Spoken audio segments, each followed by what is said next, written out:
Thanks for being here. Subscribe to Cheating Stories Best, so you don't miss new stories.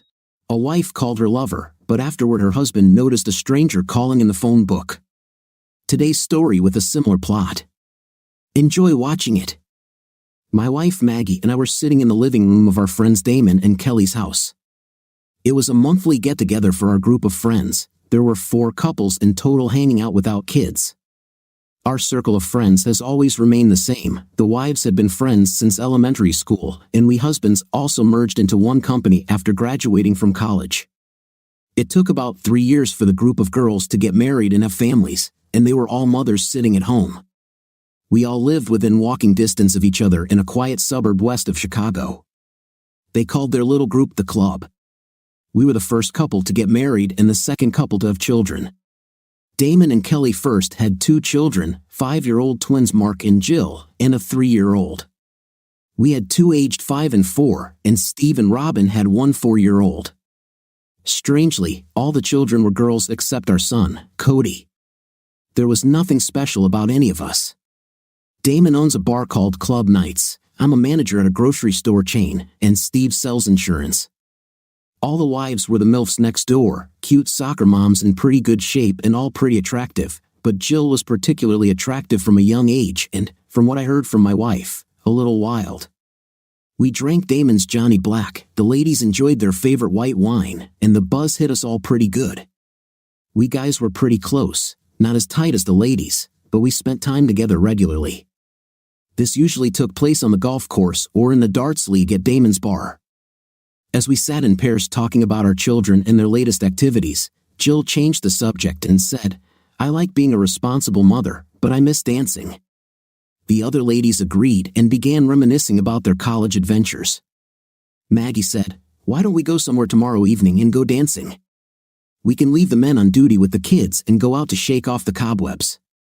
Damon said, "Why can't we go with you? Who are you planning to dance with?" Kelly replied, "With whoever wants to join. We can relax and have fun without husbands or kids to worry about." "Wait," I said to my wife, "isn't the point of these monthly parties to have a night away from children? Now you want a night away from your husband too? Why do you need a break from me?" "I don't need a break from you. Why do you ladies think we'll let you get into situations like Damon's stories over the years about wild women and lustful guys caught in his closet or in the parking lot? We've all heard of confrontations between husbands and wives doing things they shouldn't do on the dance floor," I continued. "The point isn't to escape you," Maggie said sharply. "If this bothers you so much." I interrupted, "Spy on us? What would make you think we'd do that?" At this point, the night took a turn towards arguments and accusations. I wasn't the only one concerned about their motives for this night out. It became clear they had discussed it before the party. We felt ambushed, and I was angry. "Okay, let's wrap this up. We need to cool down. This has gone too far over a stupid night out," I said. "I agree," Damon said. "We'll meet tomorrow evening at 6:30 at my place." "Boys, it's not over yet." "We'll see," Mark said, following his wife out the door. I was glad to follow suit, walking out to the driveway. "Come on, Mags. Let's go," I said. She left in anger. I shrugged and said goodnight to Damon and the others. All the way home, she sat silently, crossing her arms over her chest like a petulant child.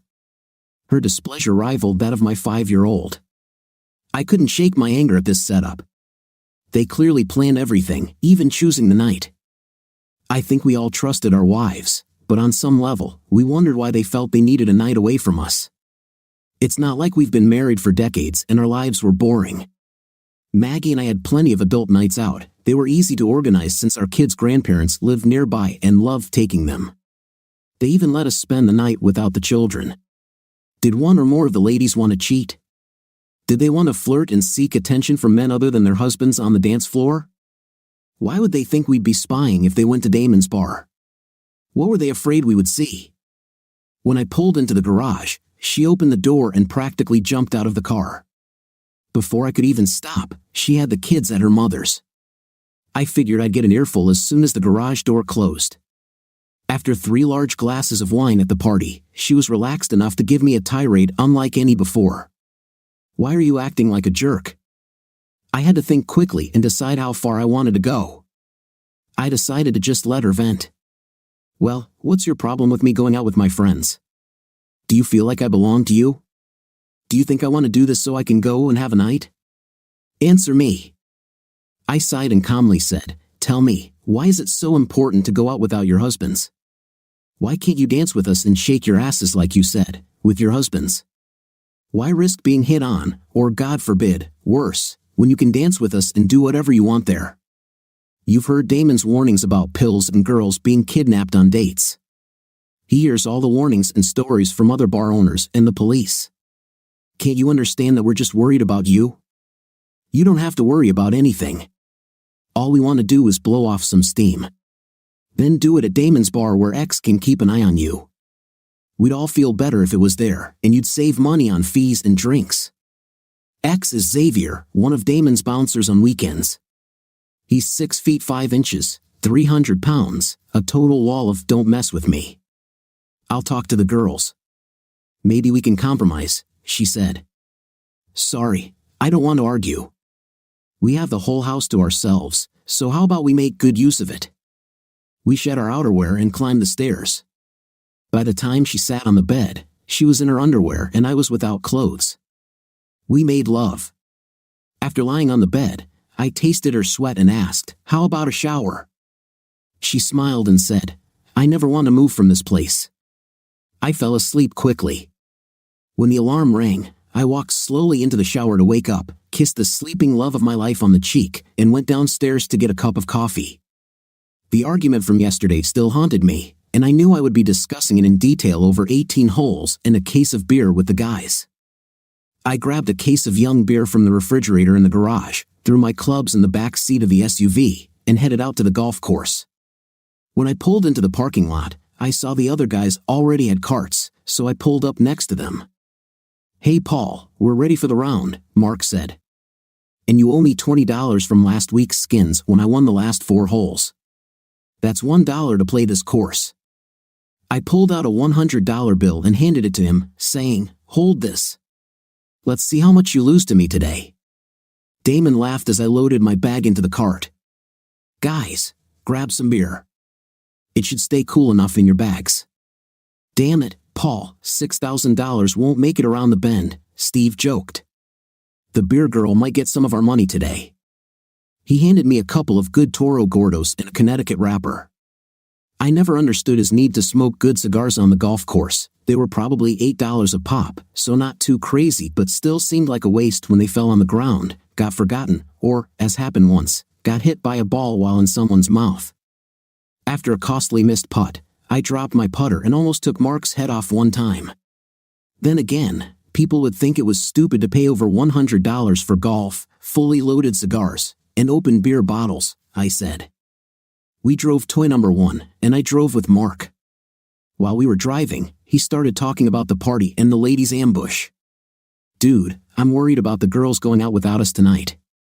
It's not like them, and honestly, Jill has been talking a lot about her old fun days lately. Yeah, she was on the phone last week talking about some fun she had. She didn't know I was home and could hear her conversation, so she didn't hide anything. I knew she used to have fun, so it wasn't anything new to me, but she said she missed that lifestyle, which was news to me. Damn, now she wants to drag our wives into it, I said. I really thought she was over all that stuff. Now that I have little Sammy, I never thought I'd have to worry about her being faithful to me. This sucks. He nodded, and I saw sadness in his eyes. It doesn't make sense to me, Mark sighed.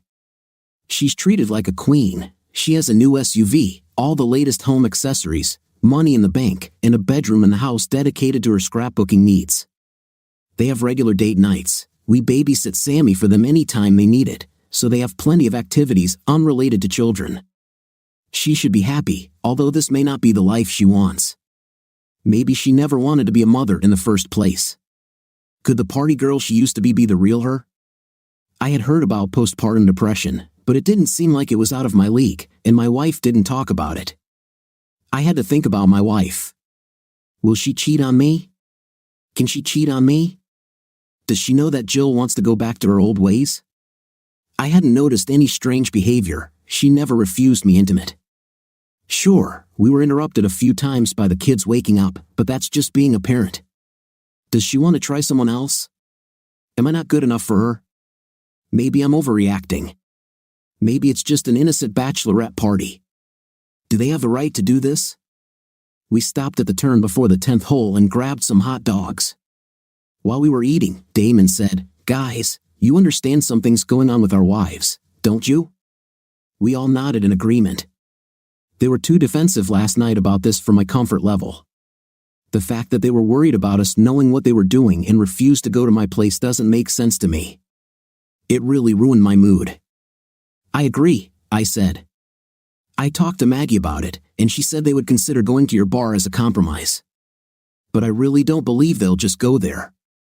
They have something specific in mind. We just have to find out what it is.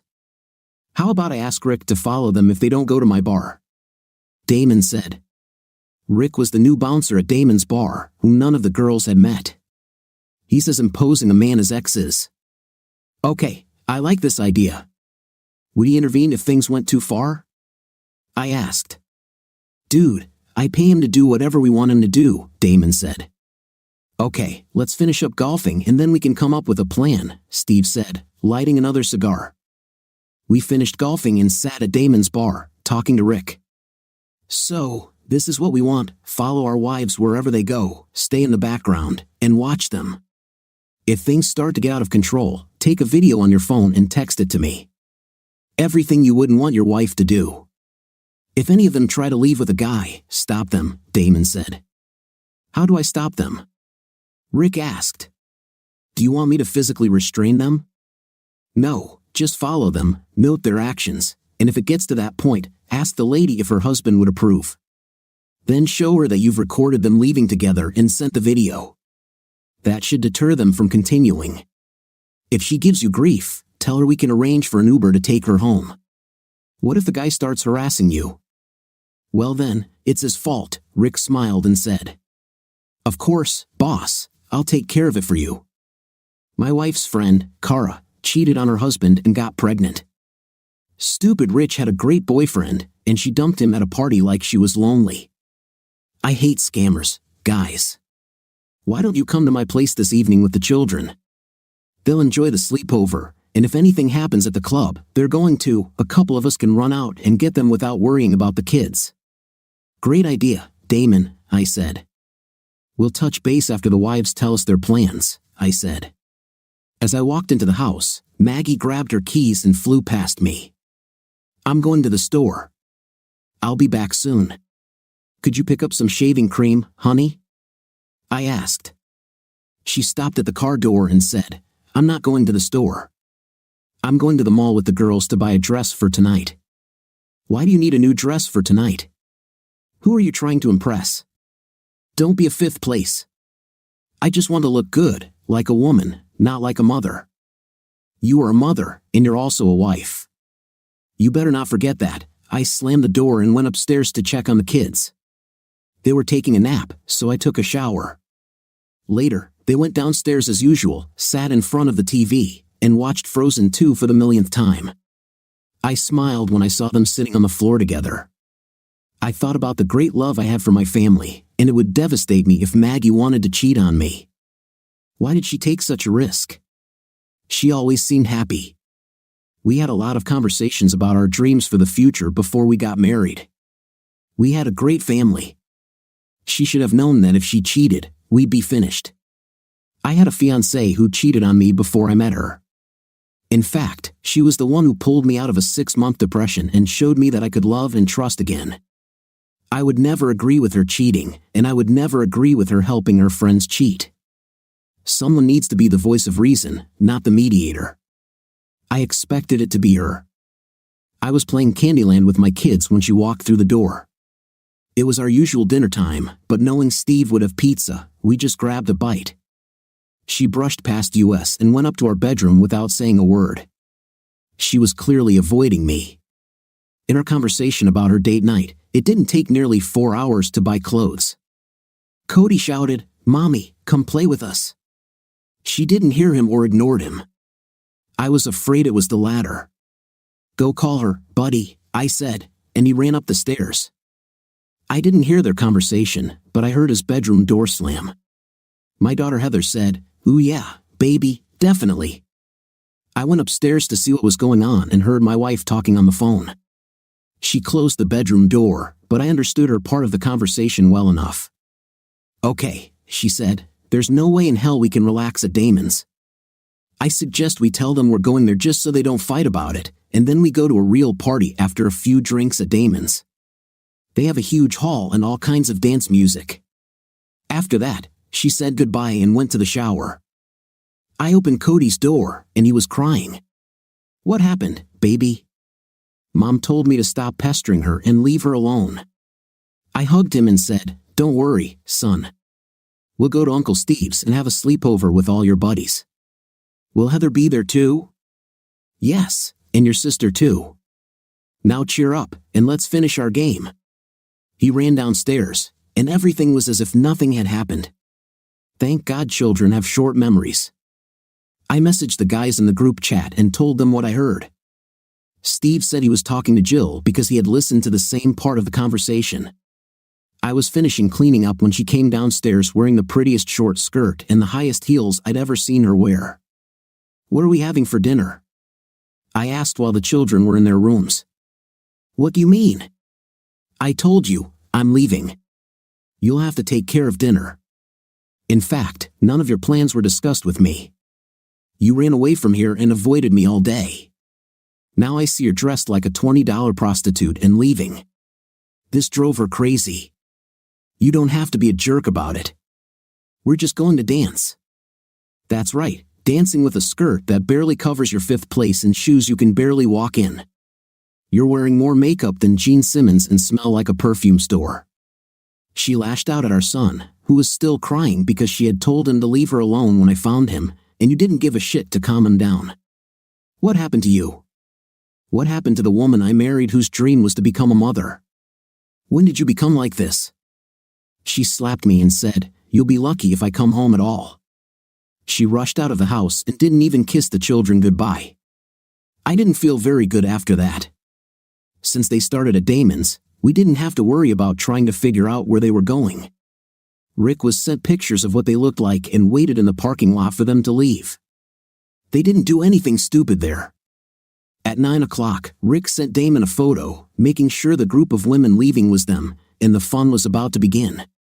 While the kids were in the basement watching movies, Steve assigned his oldest niece to look after them. We sat huddled in his living room, drinking from Steve's amazing selection of beers, waiting for updates and jumping every time a text came through. "Rick, I just need to follow them. They took 2 cars." "That's nice," Mark said. 2 cars, so if one leaves, they can still get home." I shook my head at our collective paranoia. 20 minutes later, we received another message from Rick. "And now they're dancing. Nothing beyond what's permitted, no guys yet." We all breathed a momentary sigh of relief, but the stress was starting to get to us. We all drank several glasses of beer, and we didn't drink low-alcohol Miller Lights. It was strong craft beer with a high alcohol content. I made the decision to stop drinking. If trouble happened, someone had to be sober enough to drive. The next message came a little later from Rick. A group of cowboys, all wearing hats and no cattle, brought drinks, lots of appreciative touches, not a single line crossed. By this point, Mark was ready to run out and intervene. "Wait, Mark," I said. "We expected something like this. It's still not as bad as we feared. Let's wait a bit before we start jumping the gun, okay?" "Paul, you're right." "Crap, I'm so nervous, though, we all were," Steve said. "Come on, eat some pizza and calm down. The beer is starting to take effect." As we ate the rest of the cold pizza, Damon's phone rang again. "Rick, I'm sending photos now. They're dancing even dirtier." Our stomachs were in knots, waiting for the photos to appear. They were bad. There were no photos of Robin. There were Jill, Kelly, and Maggie. Damon asked Rick about Robin. "What about the other redhead, Rick?" "She doesn't slow dance, she only dances fast numbers and line dances. And she doesn't drink, her rhinestone cowboy has moved on to greener pastures," Steve said, happy that it felt like a huge weight had been lifted from his shoulders. Steve went downstairs to check on the kids while we stewed, growing more frustrated by the minute, fearing the worst. Damon's phone rang again. Rick, a woman, argues. Looks like Robin wants to leave. Just then, Steve walked in. Hey, Rob is mad and wants me to take her, I said. Go get her.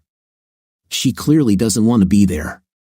Don't keep her waiting, he agreed, and a moment later, walked out the door. This is incredible, Damon said. They're going to leave their girlfriends so they can stay. I see. At least we know what's going on, Mark said. If Rick hadn't been there, I'd be desperate right now, worried about her going back to her wild days. 20 minutes later, we received the video. All our wives were depicted in it. I threw my beer bottle across the room as Robin and Steve walked into the kitchen. I told them I didn't want to participate in this. I can only imagine what they will do, Robin said. What do you mean? Mark asked. Jill went out for night. Kelly and Maggie say that's not the case, but Jill encouraged them to join her for some weird party in a motel room. I told them no, and they called me names. Do you believe this? They called me names because I don't want to be a woman of easy virtue.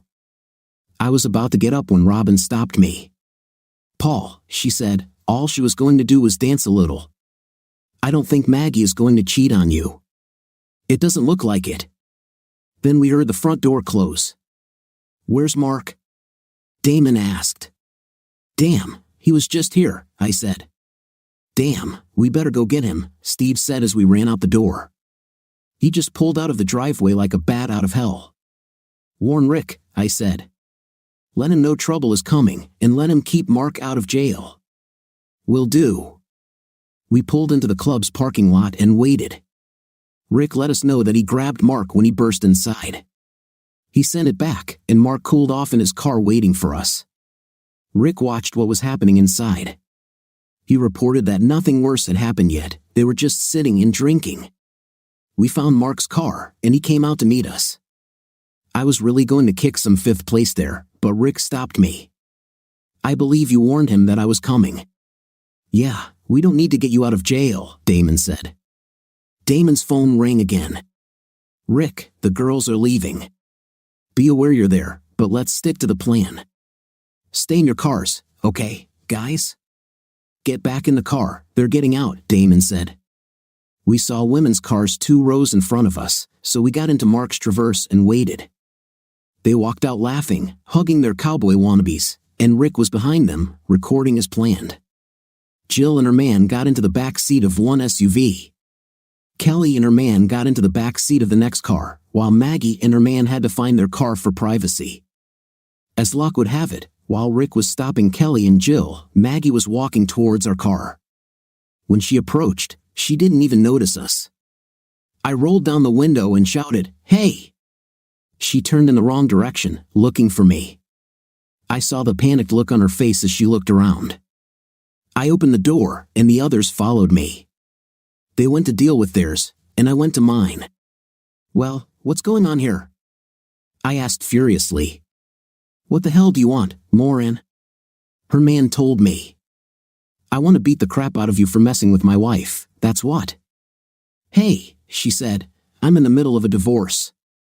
I don't get involved with married people. Too much trouble. She began to sob and leaned against the trunk of a nearby car, holding her head in her hands. Yes, it looks like she was telling you the truth. She's in the middle of a divorce right now, I said as I left. You can take her. No! She screamed and grabbed me, trying to spin me around. She must have been very drunk because she stumbled and fell to the ground. As she sprawled on the ground, I saw that she wasn't wearing any underwear. She raised her head and asked, "What are you doing?" I looked at her with all the disgust I could muster and said, "Every time you beg me to forgive you and take you back, I'm going to look at this photo. I'm going to look at you in this moment and remember that you were going to sleep with that guy." Her man came up and said, "Why are you such a jerk? We didn't even do anything. Give me her underwear, you idiot." She sobbed a little more as he helped her up and then pulled her underwear out of his back pocket and handed them to me. I threw them at her and spat on the ground. goodbye. Go home, change clothes, pack up your junk, and go to your parents' house. I don't want them to see you like this. If you're home in the morning, I'll send them a video of your antics tonight." "No, Paul, please." I wasn't going to do anything. He was just going to take me home, idiot. "Is this true?" I said, pointing at Rick, who had just punched one of the guy's buddies. "No, we were going to get to know each other better in my car." Maggie slapped him and screamed, "You're an idiot. I never intended to have an intim with you." I shook my head and walked away to see if my friends were okay. 2 cowboys ran past me. As I approached, I saw 2 women arguing with their husbands. I looked at Rick and said, "Did I really miss all the fun?" He laughed and said, "It doesn't look like it," nodding towards your soon-to-be ex-wife. Before she could say anything, 2 police cars pulled up. Luckily, the cowboys were leaving in their truck when the police arrived. "Any problems here, guys?" asked one of the officers. I came up and said, "Some guys harassed our wives. We scared them off, so now everything is fine." He looked at me for a moment and asked, "Dust?" "No, we were at home when my wife called us to pick them up because they had drunk too much. You know how it is with housewives, they get the hang of it before drinking." "Well, yes, while they were waiting, they were accosted. We got here just in time, and these idiots left as soon as we arrived." He took our IDs and did what cops do with them. Meanwhile, our wives had calmed down and were sitting next to each other by the cars while the 4 of us stood closer to the police car. He came out and said, "Okay, get them home safe and sound." I nodded, and he said, "And from the looks of them, you might want to consider keeping them on a shorter leash." He got into his car, and they drove away. "Even the police think you look like women of easy virtue," Mark said as he left. He got into his SUV and drove away, leaving Jill in the parking lot, Damon said. "Ladies, I just ordered a taxi for you. Go home and sort yourselves out. We won't be there tonight. Sober up, and in the morning, we will deal with your betrayals," Damon said. This made Kelly and Maggie cry again, but Jill had a look of hatred on her face. Damon said, "Off, Jill, this is on you and your desire to relive your good old days. You brought your girlfriends into this with you, and now you have to pay the piper. Thank God Robin had the sense to leave and warn us. You just sent her home alone so you could get yours. Oh yeah, we all know about the motel party plan. So you better come up with a good excuse for it in your argument tomorrow." She cowered, and Steve went back to get his truck. When he arrived, a taxi pulled up and transported our wives. None of us responded to anything they said. All the pleading and persuasion they were capable of would not help them tonight. "I'm seriously considering divorcing her," I said. "I've seen your wives actually sit in the back seats with their asses. But mine didn't go that far, although I'm sure her intentions weren't good." They nodded in agreement. "My main consideration, however, is the children. I can't be a part-time dad, dudes. It would kill me. They are so young that I don't know what to do." I woke up to the sound of children running around, like kids do when they're excited to be with friends. Robin was cooking breakfast, and from the smell, it was bacon and French toast. I also smelled coffee, so I went to the kitchen to get a cup and wake up quickly.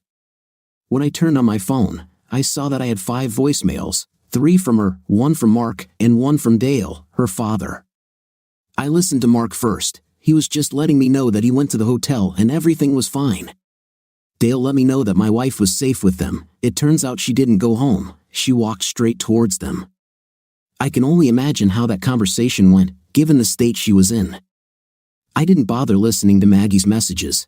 I tried to read the texts, but they were so incoherent that I deleted them. Steve and Damon entered the kitchen a few minutes later and sat down at the counter on the bar stools. Robin spoke first. "I'm so sorry, guys. I really tried to reason with them." "Don't worry about it, Robin. You are the only smart one in this company because you left. We had a guy in the bar who was watching you all the time." "What?" she screamed. "You were spying on us, you idiots." "Shut up," Steve shouted. "You dare to be upset that we are worried and that someone is watching you? What the hell do you think happened last night? We caught them leading men to their cars, Robin, Jill, and Kelly sat right in the back seat with them.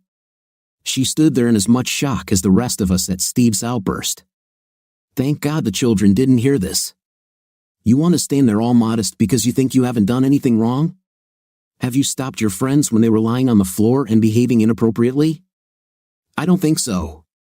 This line is the hands and lips on them of men who are not their husbands, Steve, I said, pointing at Rick, who had just punched one of the guy's buddies. Shut up. What do you think about your little plan to ambush us and then you're shocked that we don't want you to go out alone?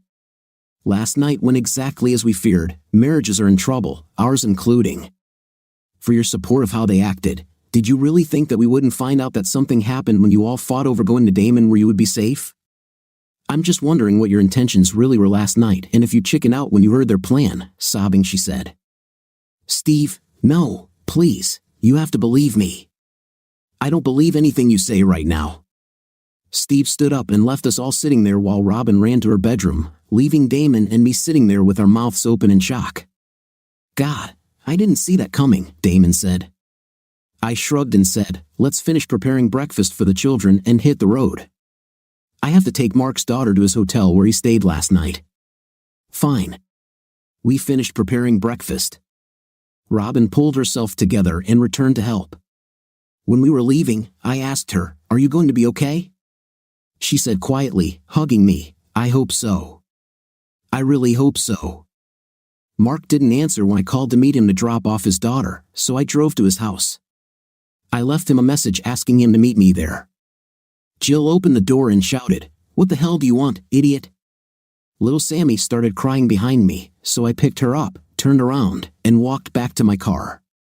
Jill came out screaming for me to give her the baby and started hitting me in the back. A neighbor saw what was happening and called the police.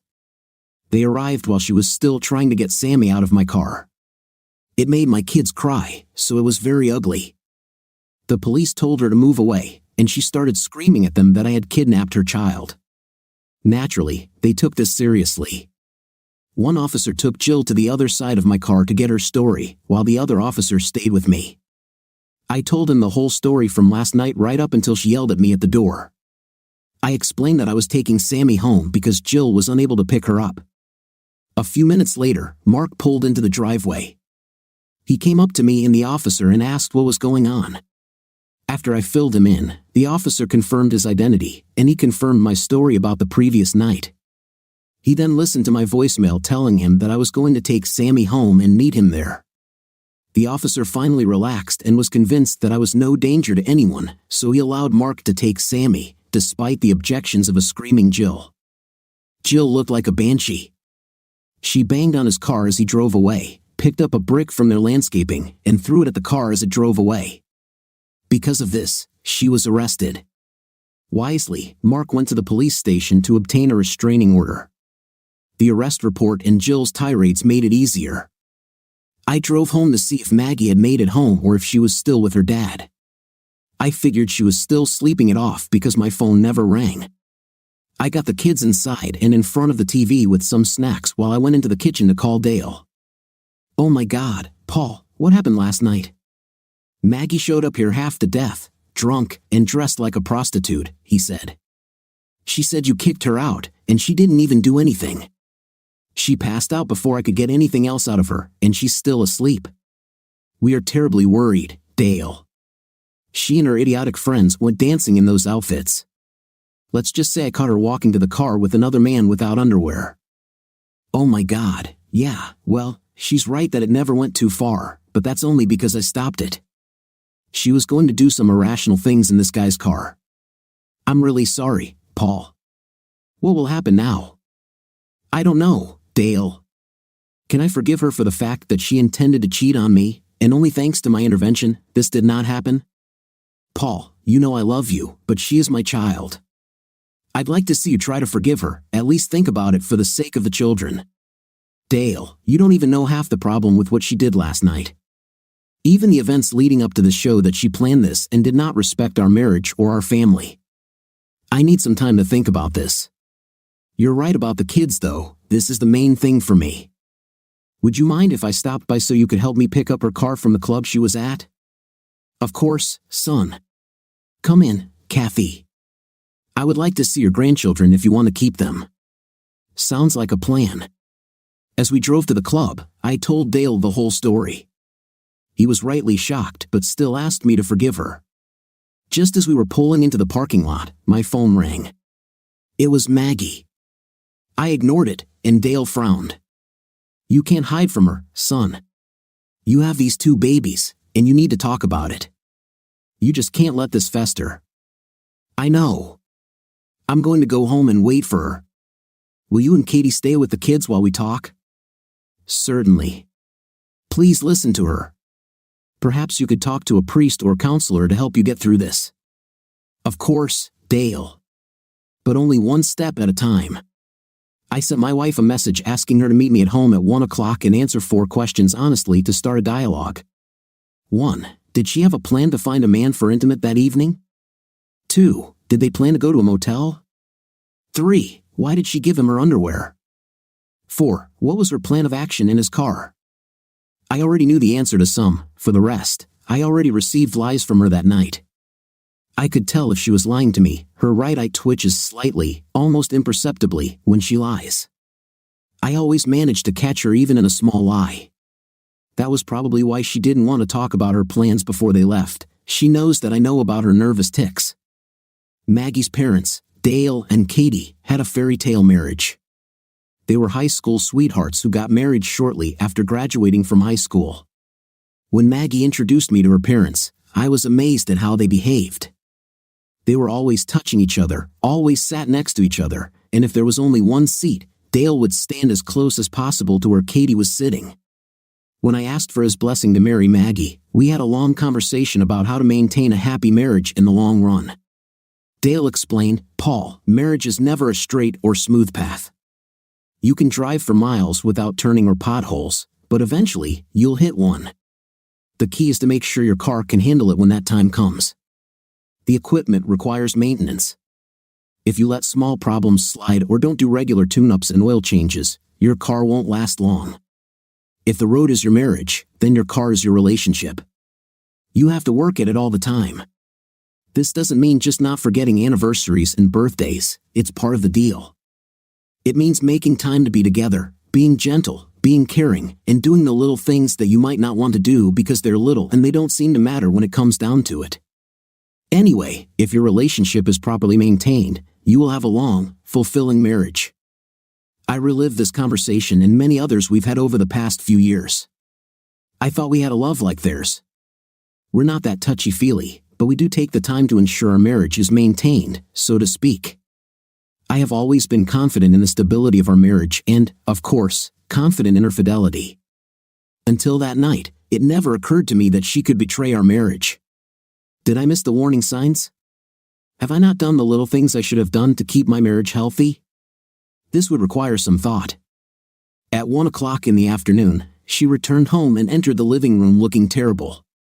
She must have just finished crying because her eyes were still red and puffy. Paul, go get yourself in order. I don't want to look at you in those clothes, I snapped. There was really no reason to force her to change her clothes. Was it really because I didn't want her to look like that, or did I just want more time to think? I looked at the TV again and realized I was watching the DVD that the kids always watched. I shook my head when I realized how lost in my thoughts I was, if I watched Frozen 2 and didn't realize it. She came down half an hour later, freshly showered and wearing yoga pants and a t-shirt. She knew I loved her in those pants because they had led to several bouts of fun lately. I was half sure she wasn't just dressed for comfort. She wanted me to think of her intimacy. Paul, dear, wait, I said. I asked that you have answers to 4 questions ready before we talk. Can you answer them? Yes, she sighed. So, what? She looked at me, waiting for me to continue. I peered into her eyes for a twitch but was momentarily distracted by the slight flirtatious movement of her hair and the way she bit her lip. Damn, I loved her. She made my life difficult, and I don't think it was even on purpose. Since there are no children in the house, I should have already bent her over the sofa, but I allowed her to continue. I never intended to go to a motel with Jill. It was her idea, I swear. I didn't mean to sleep with that guy. I was just going to walk into his car and then Uber home. I'm sorry I lied about it last night. I don't know why I said he would give me a ride. I think I just panicked. She waited, and again, I said nothing. Yes, I gave him my underwear. I was drunk, and they all egged me on to do it. I went to the toilet alone and took them off. I didn't let him do anything, and I didn't do anything at the table. I swear, he never touched me down there. I knew it was true because Rick was watching her and would have seen it happen. I was still angry that she did this. Paul, I swear to God I didn't mean to get into his car. God, I wish you'd wait to see this before you go out. I know you don't believe me, but it's true. I was going to kiss him goodnight. Give me your phone. For what? Do it. Great. Here, I opened her recent calls. I saw calls to all the other girls and thought they needed to clear up their story. Then I saw Simon's phone number. Who is Simon?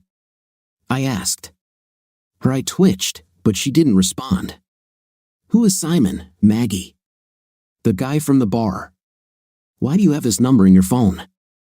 I didn't do this. He must have inserted it while I was on the toilet. Yes, of course. There's one thing I can't get out of my head. You told him you were in the process of getting a divorce. Explain this. We wanted them to buy us drinks. We didn't think they would if we told them we were married. Should I buy you a drink? Are you suddenly so broke you can't spend your own money on booze? The bank is full of money. I'm sorry. I don't know what else to say. We were stupid. I understand I screwed up, but I never intended to cheat on you. Well, all the evidence points to the contrary. You hid your plans, your appearance. You slapped me and told me I'd be lucky if you ever came home. You told him you were getting a divorce. Jill was trying to throw a party at the motel, and you were heading to his car without any underwear. Your girlfriend sat right in the back seat with their boyfriends. Every bit of it shows me that you planned to deceive me. She cried and ran out of the room. My anger had already subsided, and I was quite calm. I didn't see any signs that she was lying to me. I just couldn't figure out if it was her actions or her obvious intentions that mattered. I stopped what was actually going to happen, so I had no way of knowing whether he could have gotten her into his car or not in her drunken state. They were able to persuade her to take off and give her underwear. What could they persuade her to do? Her behavior was a complete shock to me. She had never acted like this before. Sure, she got a little more amorous in bed after a few glasses of wine, but nothing like what she did that night. I was completely at a loss, not knowing what to do next. Within 24 hours starting from a dispute in the house, Damon was a completely different person. I left the house without checking on her and called Mark. He returned to his home with his daughter after getting a restraining order against Jill. He invited me to talk about our problems, and I agreed. Misery loves company and all that, right? I stopped to grab a couple of packs of beer and headed towards him. It was going to be a difficult day. When he opened the door, I realized he was upset. He was always cheerful and smiling, but now he looked like he hadn't slept in a week. Sammy went to take a nap. Let's go to the living room, he said, carrying a wireless baby monitor. I could hear soft music playing in her room. Have you spoken to Maggie? He asked. Yes, she claimed she had no intention of getting into that car, but I'm not sure I believe her. Hell, even if I do believe her, I can't say he couldn't talk her into it. I really have no idea what I'm going to do yet. What happened to Jill? He told me about her arrest and the restraining order and that he had an appointment with his lawyer on Tuesday. So this is really it? I asked. Yes, here, look at this. He handed me his phone and showed me the string of messages Jill had sent him after she left the club. Oh my God, I said, continuing to scroll. Most of them were insults, and one threatened to take Sammy and leave him, but the last one sent at 1 a.m. read, "Get a DNA test." I looked at him, he was sad and shook his head. She left her phone here this morning, he continued. There are tons of messages from a couple of other guys exchanging photos, so yeah, we're done. I sent screenshots of them to my email before she returned with a police escort to collect some of her clothes and belongings. As far as I'm concerned, she can rot in hell, although I hope I can get custody of Sammy. I really think Jill is mentally unstable. She certainly seemed like that when she beat me this morning. Sorry about that, I was getting out of the shower when you called. I thought that we would arrive here at the same time, so I didn't call you back. I left as soon as I saw your message. It's okay, brother. What are you going to do, Paul? My main priority is the children. I don't want to be a part-time dad. At least you have a chance to get custody. I don't have anything like that. I guess I have to try to decide if I can survive what she did or not. As much as I want to stay with my kids, I don't want to live with her as roommates either. Damn, Jill did this to everyone else, I'm sure of it. She was the driving force behind this entire night's walk. Maybe you should lean towards forgiveness. She never cheated. I know. I just don't want to act like a wimp and let her think she can get away with this crap. What will happen the next time I'm not there? This sucks, dude. Yeah, it sucks. Just then, Sammy woke up, and that ended our discussion of our problems for a while. However, this did not stop me from drinking. Mark stopped after a couple of minutes, but why did I have to stop after God knows how many more beers? Mark drove me home. Maggie's car was in the driveway when we pulled up. I frowned at the thought of dealing with her again. As I stumbled out of the car, I said goodbye to Mark. When Sammy giggled and called me a stupid chatterbox, I walked through the front door and smelled something cooking. I closed the door and went up to my bedroom, wanting to avoid Maggie. I guess I wasn't calm enough because she was sitting on the bed when I came out of the bathroom.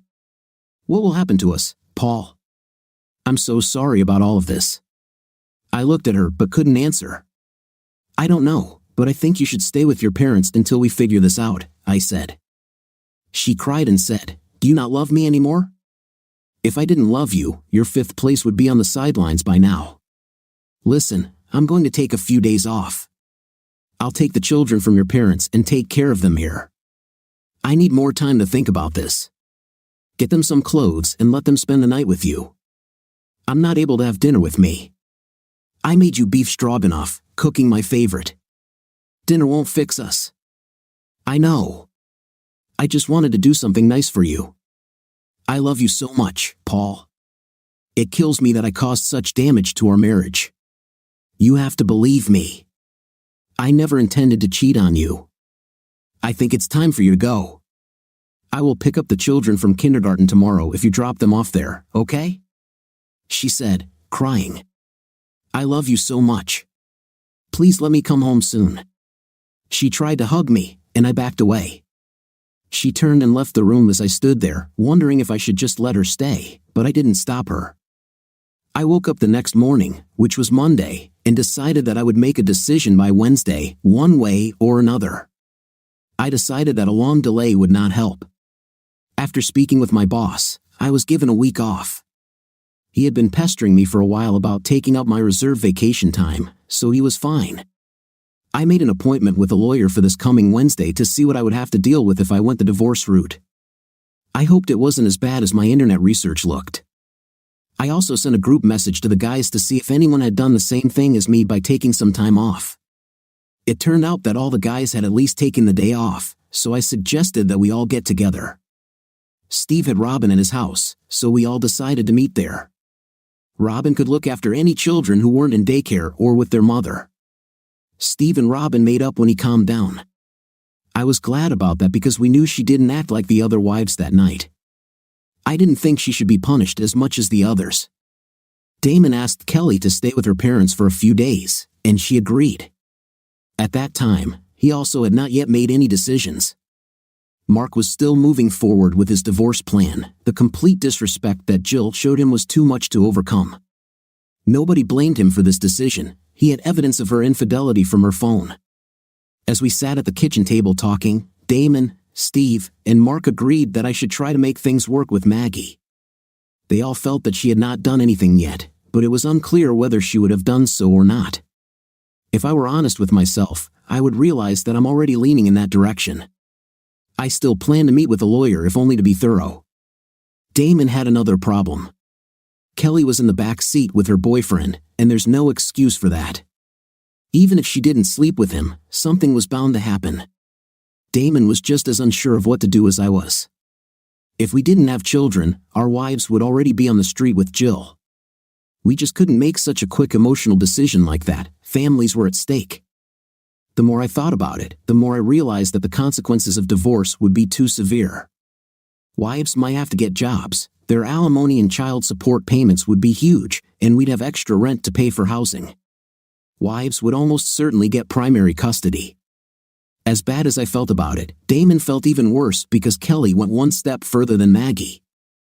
I regretted stopping her that night. I wish I had let her complete all the actions she was going to take with this guy. I would at least have a better idea of her intentions. But what man wouldn't stop his wife in such a situation? I picked up the kids from daycare, and they were unusually talkative. This improved my mood as the day wore on, and I thought less about Maggie. Around dinner time, Dale called, and after some small talk, asked, "Paul, how about we bring over a couple of pizzas and see if we can help you come to a decision?" "Dale, you and Katie can come, but I'm not going to see or talk to Maggie today." "Paul, you can't hide from her." "I am not hiding. I just need time to think about my options and what I'm going to do. If you want to come and take her side, I have no problem talking to you, not with Maggie, okay?" "Paul, see you in an hour." If I didn't like her parents so much, I would tell them to off. Since I was already leaning towards giving her a second chance, I decided to talk to them. It won't hurt anything. We ate pizza and talked with the kids until bedtime. It was a difficult conversation to have, explaining to them why their mom wasn't home to put them to bed. Katie's presence helped, and I was grateful for that. After the children had settled down and had their stories read to them, it was time for some serious conversation. Kathy started by saying, "Paul, where are you now? Is there a chance for you two to stay together?" "There's always a chance. My problem is balancing her intentions with what I know and have seen. She claims nothing happened with this guy, but she told him she was in the process of getting a divorce." Katie gasped. "She said it was so he could buy her a drink. We do not suffer due to lack of money. There's no need for men to buy her drinks." She also gave him her underwear, and yes, she followed him to his car drunk and without underwear. "Oh my God," her mother whispered in horror. Dale lowered his head. I told Dale the whole story before, and I guess he didn't tell her. I don't blame him, it was enough that he knew what happened. "Paul, I don't know what to say to this," she said, barely audibly. "I know, this sucks," I said. "It was because she dared to do it and was too drunk to make the right decision. Who dares ask to take off his underwear in a bar unless he's trying to get into her pants? And who gives it to him if she wasn't going to let him sleep with him? A wife and mother should not behave like this. What the hell am I supposed to do, knowing all this?" On top of that, it had been planned in advance. What would it be like for the night, at least for her friend Jill, and maybe for all of them? We asked them to go to Damon's bar, so we knew they would be safe. They said no and that they didn't want us to spy on them. Does this look like it's going to be an innocent night? Not for me. That's why we followed them. "Thank God you did it," Dale added. Well, yes. Mark and Jill are getting divorced. Damon and Kelly probably, too. That would definitely be the case if Damon didn't have kids to think about.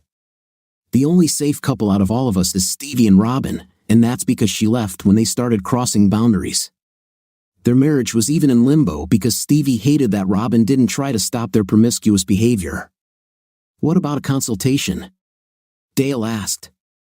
"Oh, that has to happen at the very least if I decide to give her a chance. There's no doubt about it. What made her make this terrible decision to go out with her friends, knowing that Jill was fully planning on picking up men? She should have been the voice of reason and stopped it, not continued to encourage it." They nodded in agreement. I noticed that they, too, were holding hands so tightly, as if they were afraid to let go. God, I wish Maggie loved me so much. Dale asked, "What's next, Paul?" "I'm meeting with a lawyer on Wednesday. I gave myself a timeline to make a decision after this meeting. We really hope it doesn't come to that, son. We hate to see our family torn apart over this. Don't forget that we are collateral damage in your decision. We love you like a son." "I know. I love you too. I'm sorry you have to go through this." There was really nothing left to say after that. They said goodbye, and I headed for the bottle of whiskey. On Tuesday evening, there was a knock on my door. Dale delivered a letter written by Maggie. I don't know why she felt she had to write me a letter. I would answer her call. I just didn't want to be around her. The letter didn't say anything that she hadn't already said. I felt like she just wanted to tell me that she loved me over and over again, as if somehow it would be more believable in writing. I met with a lawyer just to see how bad it would be for me if we got divorced. No evidence of adultery, stay-at-home mom, child support, joint custody, and if the kids went to college, I would have been on the hook for child support for 17 years. The guy actually looked me in the eyes and said, "Find a way to get past this. Nothing really happened, and it's cheaper to keep her." I decided that I would ask her to come home. I had no idea what was going to happen or how it was supposed to work, but I knew that if we could be fixed, it wouldn't have happened if we lived apart. I wrote to her, "Now you can return home, but you must answer one question. How can I trust you again?" I hoped she could tell me because I couldn't figure out how I could trust her in the future. When I put the kids to bed, I still had no answer. The kids were very upset that she was still not home, and I didn't have a convincing answer to tell them why. I read them a story, but they cried until they fell asleep. I was getting angrier by the minute, so I called her parents' landline. I did not receive a reply. I called her cell phone, but no one answered. I called Dale's cell phone, but no one answered. I called all 3 numbers and sent SMS every 15 minutes for an hour. It was almost 10 o'clock, and I began to worry. I called Robin and asked her to come watch the kids so I could drive over and see what was going on at their house. I was shocked because someone should have answered one of the phones at this time of night. Robin pulled into my driveway, and I met her at the door. "Anything else, Paul?" "No, thank you for coming so quickly. I'll let you know what happened as soon as possible." The drive home took only 10 minutes, and it was quiet. I saw Maggie's car in the driveway, so I rang the bell, but no one answered. I used our key to their house and entered myself. I didn't see anything of note anywhere, and Dale's car was gone. I looked around some more and still didn't find anything. I called Dale's cell phone again and heard it ringing in their bedroom. Wherever they went, he left his phone. Kathy had a cell phone, but I didn't know its number. I never needed it. They were always together and always called me from their landline. If they called me, we no longer had a landline, we always used our mobile phones. I took Dale's cell phone, and luckily, it was unlocked. I scrolled through and found Katie's cell number. I dialed it in the kitchen when it rang and found it in her purse. Where could they be in such a hurry that they didn't grab their cell phones in her purse? I called Maggie's phone again and heard it ringing in the other bedroom. "Crap," I said out loud. "What the hell is going on?" I had to go to the toilet, and there I saw this on the sink. It was an empty bottle of sleeping pills. I thought the worst and fell to my knees in tears. Why didn't they call me? I thought, gathering my courage, and ran to my car. There was a hospital just a couple of miles away, so I drove like a bat out of hell and left my car running in the emergency room drop-off lane. I ran in and told the lady behind the counter all 3 names. I needed to look up, hoping they weren't there. They had Maggie, but she was in the emergency room, and they didn't give me any conditions. I silently prayed that she would be alive, and luckily, they let me in. I hurried through the maze of corridors, trying to find her room. I found Maggie in bed, hooked up to machines, and thought nothing to say. Neither Katie was there. I took the arm that wasn't connected to the 4 and started crying. A few minutes later, the nurse came in. "Are you related to her?" "She is my wife." "Will she be okay?" "Yes, she had her stomach pumped out. She will sleep a little, but now all her functions are normal. They got her here on time. God bless. I'm glad they found her." Her parents were furious about this. Once things calmed down and they realized they hadn't called you, and they didn't have their cell phones. Soon she will be transferred to a ward where she will be kept overnight. You need to fill out several forms, insurance and all that. "Fine, thank you." Just then, my phone rang. It was Robin. "Paul, she's in the emergency room, you must." "I'm here, Robin. I'm with her." "How do you know?" "Dale says he couldn't call you." I found an empty pill bottle and their phones in the house and feared the worst. I rushed here. Paul, this is Dale. I'm here with her. Dale, sorry, son. When we found her, we rushed to her in a panic and forgot our phones. All our numbers are written in these damn things. We don't even try to remember them anymore. We couldn't figure out how to contact you. Katie was in a bad way and panicking, so I couldn't leave her until they told us Maggie would be okay. As soon as Kathy calmed down, I rushed here to pick you up. Katie is not in the room. I'm not sure where she is now. She was going to the chapel. I'm already on my way back. See you soon. Floor, Robin said, returning to the line. Robin, can you stay a little? Certainly, I'll stay the night. Don't worry about anything here. Thank you, I owe you. Forget it. Keep me informed. I will do so. Thank you. Maggie wasn't going to wake up for a while, and it wouldn't be long before she was moved to another room, so I went to check on Katie. I still needed some answers and wanted to make sure she was okay. I found her in the chapel, praying. She saw me and rushed into my arms. Oh, Paul, I was so scared that she took the pills. Why? What happened? We do not know. She was in her room all day. Sometime after dinner, I went to invite her to tea, as we do every evening, but she was lying slumped on the bed. She barely woke up but said something about a stupid mistake in pills. It didn't take long to realize what she had done. Dale carried her to the car, and we brought her here. We didn't think about taking our phones. I didn't even grab my purse. Yes, I saw it. I came to your house when no one answered my messages. I couldn't understand why she didn't call me after I told her to come home. Did you tell her to come home? Yes, we still have a lot to talk about, but being apart won't help that. Then why would she do this? It does not make sense. She wanted to come home to you so bad. Well, we'll have to wait until she tells us everything herself. Let's go. She will soon be transferred to another ward, and Dale is already returning. Maggie and I were with him when Dale returned. Katie fell asleep. Are there any changes? He asked. No, we're just waiting. Fine. Oh, here are your keys. I saw your car in the oncoming lane. I parked it for you. Thank you. I forgot I left it there.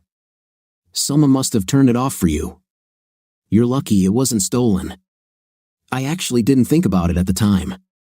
Mr. forgot his phone at home, yes, but we are old, we have an excuse. They settled Maggie in the room and told us to go home and get some sleep. There was nothing we could do, and no one knew when she would wake up. I filled out all the insurance information, signed the required forms, and headed home. After I told Robin about Maggie's condition, she asked me why she did it. I don't know, I said. I asked her to come home, and... Holy crap, what? Asked Robin. I told her to come home, but she had to tell me how I could trust her again. Damn, I bet she got that wrong. I meant it to be an opener for conversation, not closing the door. If she couldn't think of an answer, damn, it's my fault. No, stop that. It is not your fault. She has created a terrible situation for herself and has been in a deplorable state for several days now. It was her choice. You must be strong now so that you can restore her. She will need you now more than ever. You must think correctly. Your children need to be healthy. Fine, it's just not what we needed right now. I can't fix my marriage if I have to fix her first. You and all the other girls that were at the party, what do you think about this? Shit, now we know we were stupid. I'm so sorry you're going through this. She hugged me and left. I took the children to kindergarten and went to the hospital. I walked in half an hour before visiting hours started. Nobody stopped me, so I'm not sure if it was normal or not. I didn't care. She was sleeping when I entered her room. I saw that the tray of food was sitting there untouched. I remembered this was one of the things I filled out the night before, the breakfast selection. I decided that she had not woken up yet, and I was glad of that. I wanted her to see me there when she woke up. I hoped that it would improve her state of mind and at least clarify something if she knew that I was next to her. I took her hand, leaned over, and kissed her forehead. She stirred but didn't wake up, so I pulled a large chair closer and sat down. I held her left hand with my right and looked at the news on my phone. Dale and Katie walked in right at the beginning of visiting hours. They smiled when they saw me. "Has she woken up?" Katie asked. "I don't think so. I haven't seen the nurse yet, and her breakfast hasn't been eaten, but that doesn't mean anything. The children just went to kindergarten as if it were a normal day." "Okay, no need to upset them," Dale agreed. We didn't talk about anything for a few minutes before I said, "When she is released, I will take her home with me. It will be best that way. She needs her stability back, her family, her children." "She's clearly lost without you," Katie said. "I just don't understand why," Dale said. "You told her to come home. Why did she do this?" Maggie, who was awake at that moment, said. I squeezed her hand and looked at her with tears in my eyes. "Baby, what you did hurts more than what caused our problems in the first place. Your children need you. I need you. I cannot lose you," I said and kissed her on the cheek. She cried and said, "I'm sorry. I'm so sorry I did this to us. I love you so much. Please forgive me." The nurse came in and put an end to further discussion. The nurse did what nurses do and said, "If your blood test is okay and the doctors don't think you'll try it again, you'll probably get out of here later today." "You are a very lucky woman, more than you think," she replied. The conversation was casual for the rest of the morning, and I left her for a couple of hours when I needed to pick up the kids. Her parents and I decided that I would bring the children to visit her. We decided that she could use all the positivity we could muster for her. While I was waiting for the elevator, the doors opened, and Jill and Kelly stood there. Robin must have told them what happened. Jill saw the expression on my face and held out her hands. "We just want to visit her. We don't want any problems," she said. "You caused this. This is a direct result of your night out," I said. "If you don't get out of here now, I'll call the police and tell them you're following us. I'm sure this will look great at your upcoming court date when you try to get custody of your daughter. You're an idiot. This restraining order is bullshit, and you know it. What I know is that you are not the woman you say you are. You are a monster for threatening Mark. I saw your messages. You disgusted me. If I ever see you around my wife again, I will do everything in my power to hurt your chances in court." She looked like she was ready to strike when Kelly grabbed her arm and pulled her away. "You don't need this now," she said. "I told you this was a bad idea." "Burn in hell, Paul," Jill said as they walked into the stairwell. "You better hope I don't see you there." I couldn't believe that she would show up here as if nothing had happened. I picked up the kids, drove home, and then took them to the hospital. I saw her parents in the waiting room, and they said she was seeing the doctor, so we had to wait. We all assumed it was a mental health assessment. I told the children that Mom was sick, but I didn't elaborate, and they didn't ask. We decided that we would say that she had a lot of stomach pain if they asked. It's stupid, but we hoped they'd buy it. At 5 and 4 years old, who knew what they would ask and what they would believe? A doctor came up to us and asked to talk to me privately. We entered a small office room, and he asked me pointedly, "Are you taking her back? She told me about your problems. I am concerned that she is not strong enough to handle this. If you send her away or abandon her again. Right now, my plan is the same as before, bring her home. We can't fix our marriage if she's not home." I nodded in agreement. "This situation is of utmost importance, isn't it? We need to get it in order before we do it, right?" "Yes, up to a certain point," I replied. "You should be together. If you convince her that your marriage is okay and then it doesn't work out, her depression may worsen.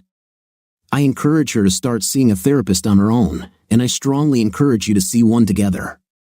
You don't need to prioritize one over the other, especially since your family problems are at the core of her personal issues.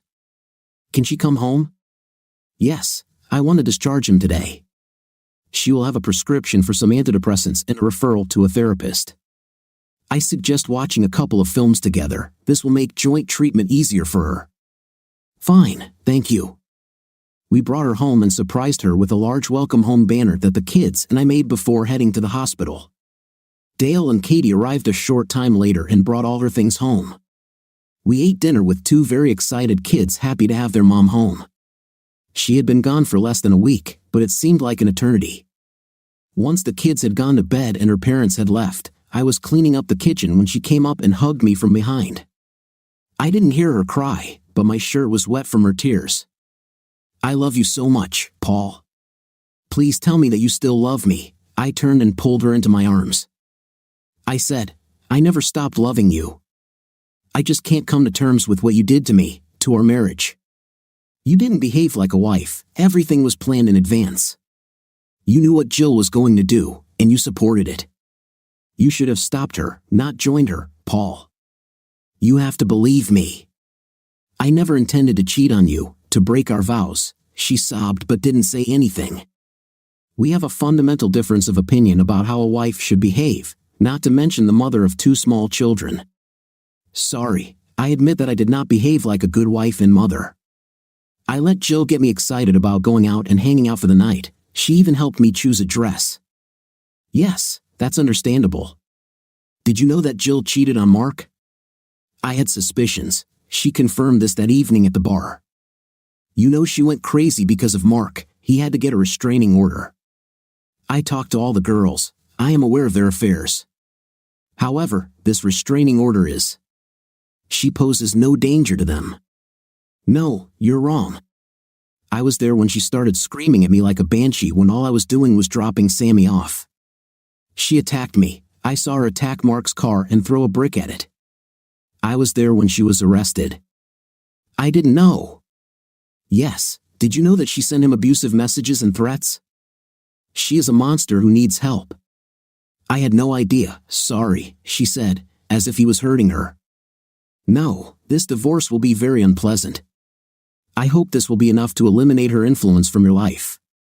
She was the cause of all our problems. I didn't even let her see you at the hospital. I know she called me, by the way. I appreciate it. I didn't want to see her, believe it or not. I'm upset with her and I don't want to be around her. I can't believe she talked Kelly into going to the motel with them." "Oh, this is new information," she sighed and said. "I'm not going to lie to anyone. They were going to warm up their guys, then they were going to rent a room. That's why I wasn't in Jill's SUV with my boyfriend. I wasn't going to do all this, and I certainly wasn't going to a motel. You know I have to tell Damon. I know she won't admit to anything and they're on thin ice. I'm afraid their marriage won't survive. We'll see, but it depends on them. We have our own problems to deal with." I was in the bedroom getting ready for bed when she came into the room. "Paul, we can sleep together, right?" "Yes, you can sleep in our bed, although I'm not sure I'm ready for intim." "Okay, I just want to be close to you. I missed you so much." I nodded and we lay down to sleep. In the morning, I woke up from her caresses, but then my mind was filled with thoughts of that night, and I sat up. She pushed me down and said, "Let me do this for you. Let me show you how much I love you." I sighed and pulled her into my arms. "I love you. I know you love me. You just put yourself before your family and didn't act like you loved me. We still have a lot of work to do." It took several months of sometimes tearful consultations to get back to where we were before, but we did it. I don't see her ever planning on doing anything like that again. If she was going to end her life thinking she lost me the first time, I can't imagine it happening again. Her individual therapy sessions showed her that she was overly reliant on Jill and her influence over her. She has since cut off all contact with Jill completely and feels good about it. Mark and Jill divorced. She lost primary custody but was granted free visitation. In fact, her parents forced her to undergo therapy when Mark told them the whole story of what she did to destroy her family. Her rich dad threatened to abandon her. I hope she can get better. Damon and Kelly survived it. Damon couldn't be separated from his little girls. I don't think he's happy, but he puts on a good face and keeps Kelly on a tight leash. She also cut off all contact with Jill after months of begging from Damon. I stopped complaining about Kelly and Maggie being friends. I feel bad for Damon and I can't help but think he'll leave as soon as the girls are old enough. Steve and Robin also stayed together, of course. This was the easier route since she didn't do anything with other guys. She refuses to go out without Steve, and I feel like that's a little over the top, but that's their marriage. The ladies still have their own club and they invited another housewife, Hannah Davis, who was new to the area.